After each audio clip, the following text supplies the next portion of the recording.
MS3 FM 104,2 MS3 FM. Yes, Akademia Dia Senja di Lanada, lagu pilihan Anda. Seperti yang tadi kita sampaikan, kalau ada rencana penerapan wajib asuransi kendaraan bermotor yang menuai pro kontra dari masyarakat. Sementara itu, Otoritas Jasa Keuangan menyatakan asuransi ini bertujuan untuk memberikan perlindungan finansial yang lebih baik bagi masyarakat dan mengurangi risiko akibat kecelakaan. Dan tapi nggak sedikit pula masyarakat terbebani dengan adanya iuran dan wacana asuransi ini. Bagaimana kajiannya, Akademia? Akan kami hadirkan narasumber kita untuk siang hari untuk membahas selengkapnya. Ada pengamat transportasi dan hukum sekaligus mantan Kasubdit Gakum di Telantas Polda Metro Jaya, AKBP Purnawiraman Budianto. Pak Budi, selamat siang. Selamat siang, Assalamualaikum. Waalaikumsalam Pak Budi. Gimana kabarnya? Sehat Pak Budi ya? Harus baik dan tetap optimis. Oke, Pak Budi udah mendengar wacana ini pastinya ya? Bukan mendengar lagi, saya udah banyak menulis artikel itu juga ya. Wow, responnya. Sudah banyak pembahas ya. Lalu bagaimana tanggapannya ke Akademia? Ya, asuransi TPL itu kan memang tujuannya adalah untuk memberikan suatu perlindungan ya, perlindungan kepada para konsumen, terutama dalam rangka untuk menanggung risiko ganti rugi pihak ketiga seandainya mungkin terjadi suatu kecelakaan gitu. Iya. Memang ini terfokus kepada masalah ganti rugi berkaitan masalah finansial, mungkin kendaraan dan fasilitas lainnya gitu. Tapi saya tidak berbicara masalah objek yang menjadi sasaran daripada asuransi tersebut. Kalau kita melihat sekarang ini kan sudah begitu banyaknya ya premi beban daripada masyarakat. Konteksnya dengan pembayaran masalah-masalah premi atau konteksnya dengan masalah-masalah kendaraan bermotor baik itu langsung maupun tidak langsung itu. Seperti contoh misalnya gini ya. Setiap pemilik kendaraan bermotor pada saat mungkin mendaftar atau melakukan suatu pengesahan, itu kan ada suatu beban tanggung jawab bayar namanya SPT KLLAC, termasuk juga pada saat mungkin membuat atau memperpanjang daripada SIM itu. Dana daripada SPT KLLC itu kan nanti untuk membackup dana tersebut nanti dari untuk membackup kalau terjadi risiko kecelakaan juga. Itu sebagai pelaksananya adalah jasa raja gitu. Ya memang kalau jasa raja memang sekarang baru mau ada membackup masalah biaya-biaya berkaitan masalah medis ya. Misalnya yang meninggal dapat 50 juta, yang luka permanen juga 50 juta. Kemudian yang perawatan dapat 20 juta dan seterusnya itu. Kemudian nanti juga ke depan lagi ada uji coba juga. Nanti untuk persyaratan membuat SIM juga harus diserahkan masalah BPJS. Itu kan bayar premi juga bagi BPJS yang mungkin tidak aktif, harus diaktifkan lagi. Bagaimana supaya harus bayar juga gitu.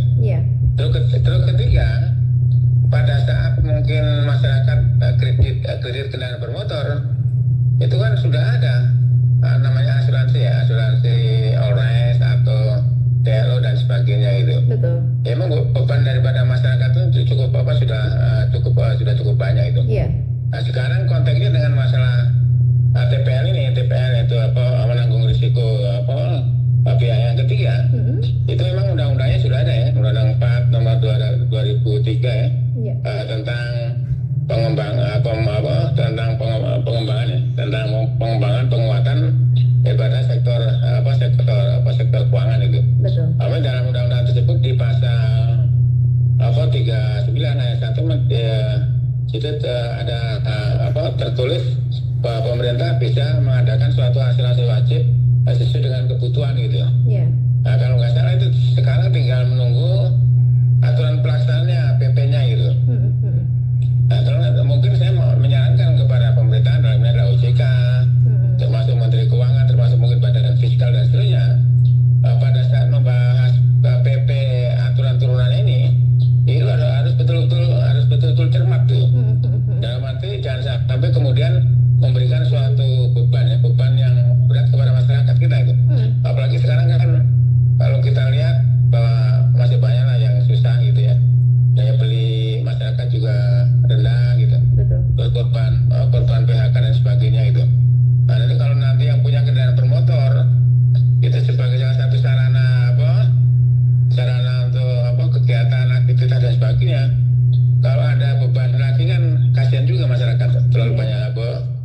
beban. Oke. Nanti itu juga akan bisa berefek domino juga. Benar. Bisa juga nanti penjualan distribusi kendaraan bermotor bisa berkurang, bisa juga karena mungkin konsumen akan berpikir juga gitu. Waduh, nanti ada beban lagi dan sebagainya. Itu harus ada suatu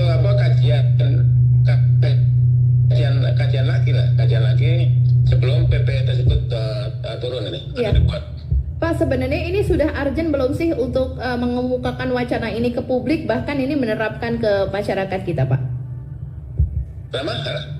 Sudah se-urgent mana ini sebenarnya wacana asuransi ini diimplikasikan ke masyarakat kita? Apakah ini sebenarnya adalah hal yang krusial yang memang harus benar-benar, terus juga melihat angka kecelakaan kita baik di beberapa daerah yang masih tinggi, apakah sudah seharusnya masyarakat ini di cover oleh asuransi lagi, which is sebenarnya juga kita sudah ada cover dari tadi disebutkan oleh Pak Budi, yaitu adalah dari Jasara Harja ya Pak, seperti apa?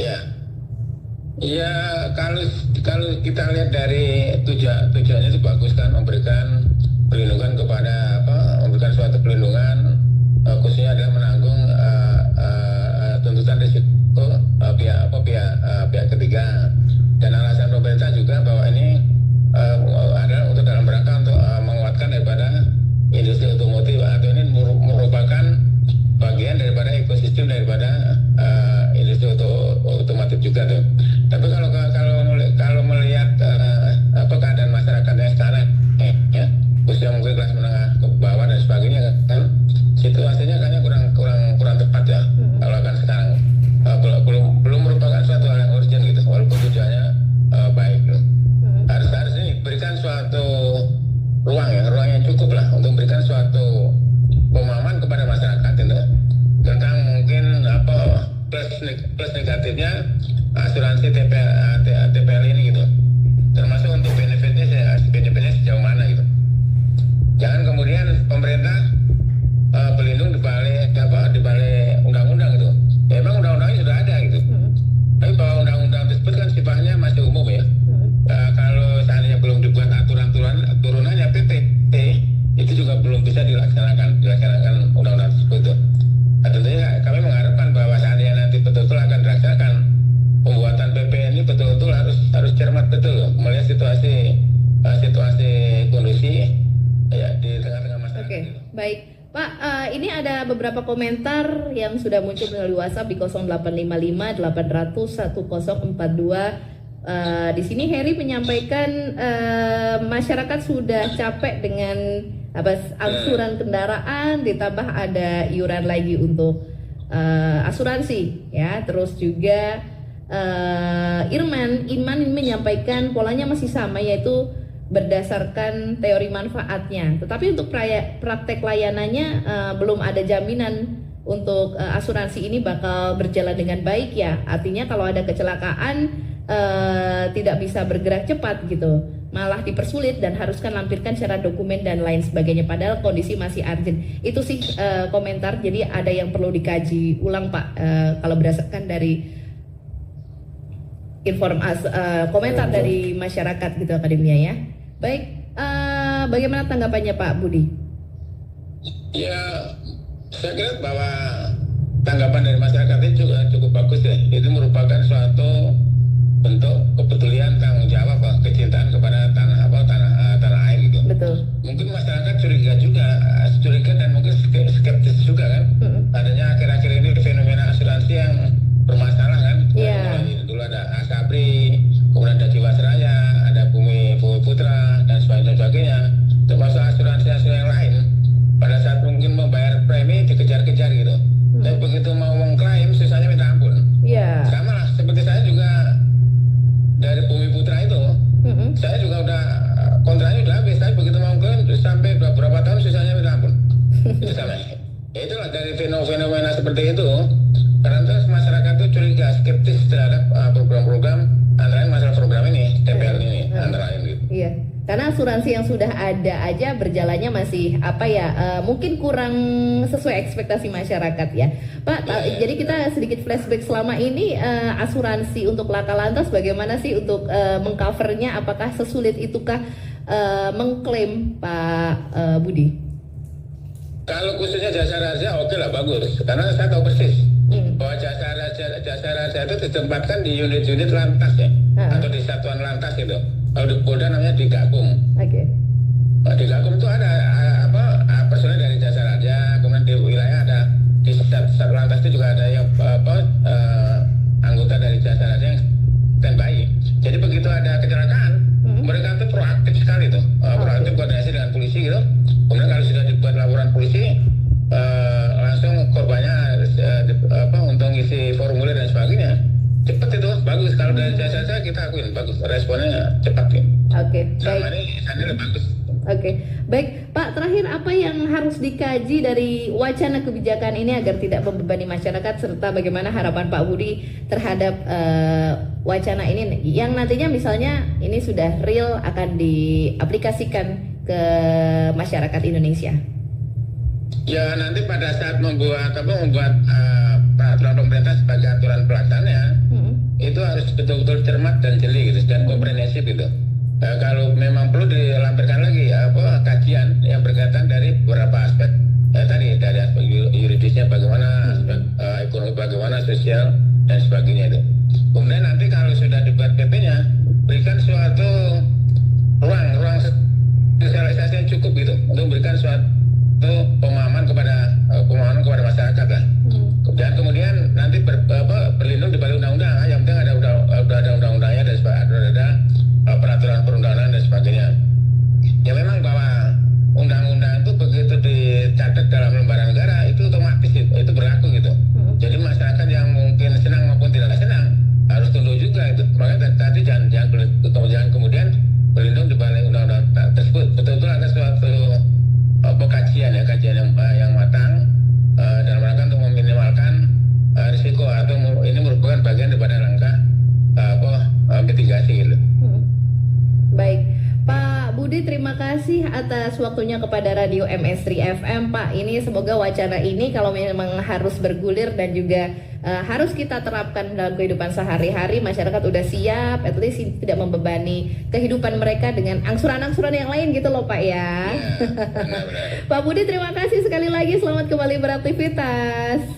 Ya, selamat siang. Selamat siang. Demikian Akademi Pengamat Transportasi dan Hukum sekaligus mantan Kasubdit Gakum di Telantas Polda Metro Jaya, AKBP Purnawirawan Budianto. Demikian Akademia, dan kita akan kembali lagi masih bersama saya Dia Senja di Lanada, lagu pilihan Anda. MS3 FM.